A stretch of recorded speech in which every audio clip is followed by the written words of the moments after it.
Ben Okri, Nigerian poet and novelist, once said, "The most authentic thing about us is our capacity to create, to overcome, to endure, to transform, to love, and to be greater than our suffering."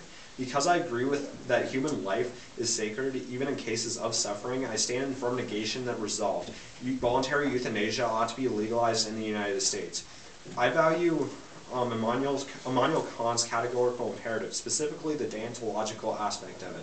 Kant's formulation is deontological in that he argues to act in the morally right way. People must act according to duty, and that is the motivations of the person who carries out the action that make them right or wrong, not the consequences of actions. One should only act in such a way that one could want the maxim or motivating principle of one's action to become a universal law, and that one should always treat people as the end as well as a means to the end. This shows that ultimately the consequences of one's actions are irrelevant in assessing the moral permissibility of an action. The value criterion which will support my value is the sanctity of human life. John Finnis, philosopher at Cambridge University, describes the importance of human life. One's humanity is one's capacity to live the life of a human being, a capacity that is actualized in various states of existence. Finnis is essentially saying that the very thing that makes us human is the act of living as humans, so dying results in the loss of one's humanity.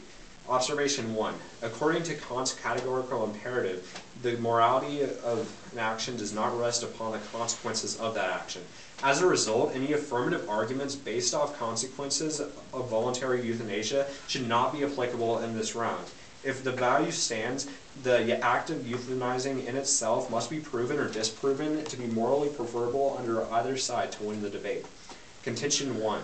Legalization of voluntary euthanasia is the intentional shortening of human life.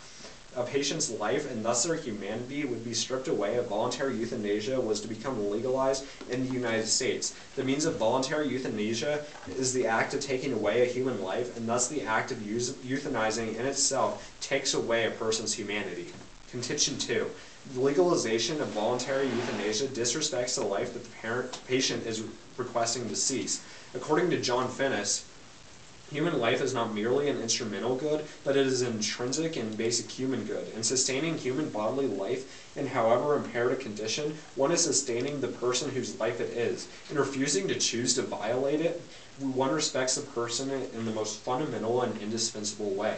So by acting in accordance with the patient's wish to die, the person that is euthanizing actually disrespects the person's life and dignity. This means that fulfilling a person's choice to die ultimately disrespects their humanity, which violates the sanctity of their life. Contention 3. The act of killing a person through voluntary euthanasia also destroys opportunities for closure and growth by enduring through their illness. Psychiatrist Dr. Kubler-Ross, who outlined the stages of grieving, feels suicide is wrong for patients with terminal illness. Lots of my dying patients say that they grow in bounds and leaps and finish all the unfinished business, but assisting a suicide is cheating them out of these lessons, like taking a student out of school before final exams. That is not love. It's projecting your own unfinished business. The technological advancements that lengthen the lifespan of terminally ill have also led to the control of a patient's suffering through painkillers and other means, the impact of which is that living a longer life is actually beneficial for the patient because the time given to live with their illness allows them to bring dignified closure to the life's interests, and the relief of pain from modern medicine allows them to die not in a state of suffering, but in a state of flourishing. Contention 4 is that we do not have the right to